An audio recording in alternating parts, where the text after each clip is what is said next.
virtually no tailwind. Most of it is crosswind, headwind. It's bizarre. It's kind of all of the curves and everything. The main straights are sort of stretched out east to west with some linkage. So southerly it's blowing today.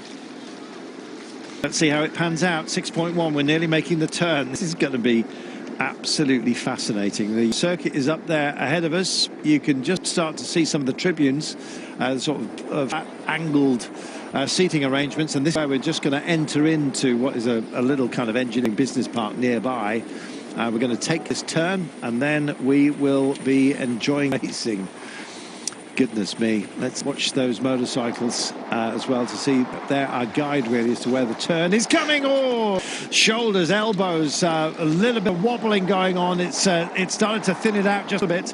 Shows you the dangers. Handing over a little bit of here. Some have been knocked back by it. Nobody hit deck, Brian, but it was sketchy.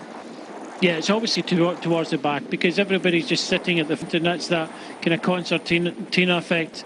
Everybody wants to be in position to hit this circuit. It's coming up imminently.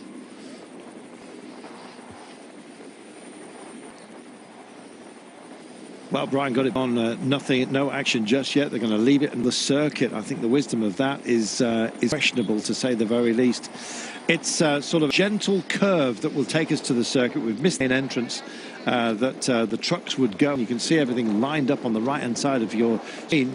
Now, here's the entrance to the circuit. So they will make a right-hander on a link that will bring us in. Get you ready. 4.8 kilometers to go. We're not there just yet. Here it is. And we got us a flyer. Yeah, exactly. But from which I think it may well be from the Eurocometa that's shot off. Can't quite see who it is, but if I had to guess, I'd say Giovanni Lonar has decided that he's had enough of this and he's going to go and try and do a Stibar, Brian. Possibly get there.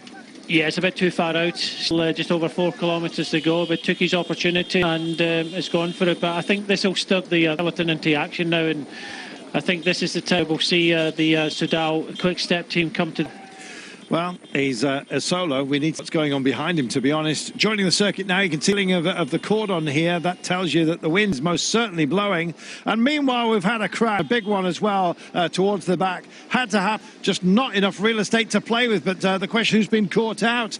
And I can tell you that a few have been out there. Not a nice scenario at all to see. So this man may have played into his hands. As soon as you start to hear the clatter of what has just occurred, then you go for free hand and you can dig in for a little glory. Here they come.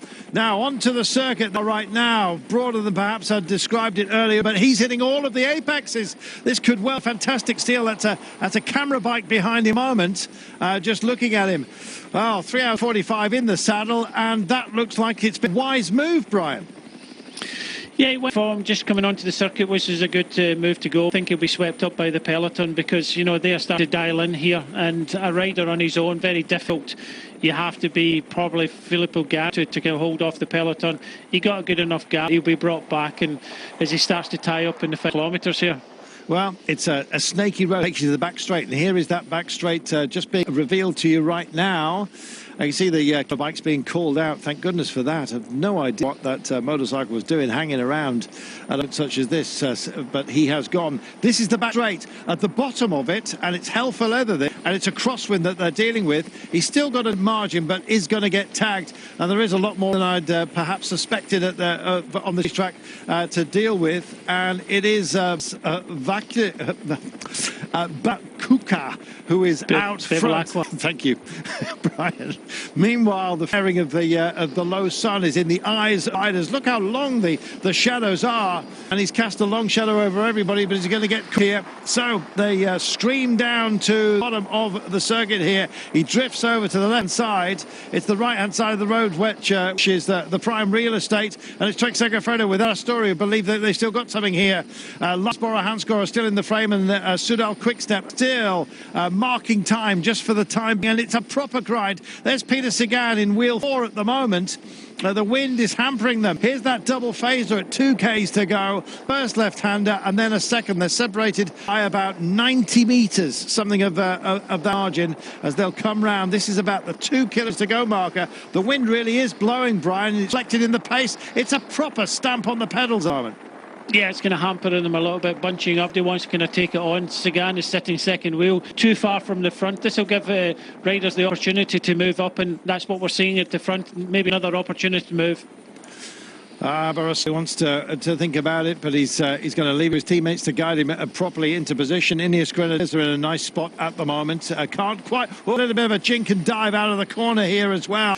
It's sketchy stuff because of the wind that's still blowing. Nobody really wants to impose themselves. Brian, you're absolutely crystal clear and absolutely right. It's going to come down to the final turn, isn't it, this one?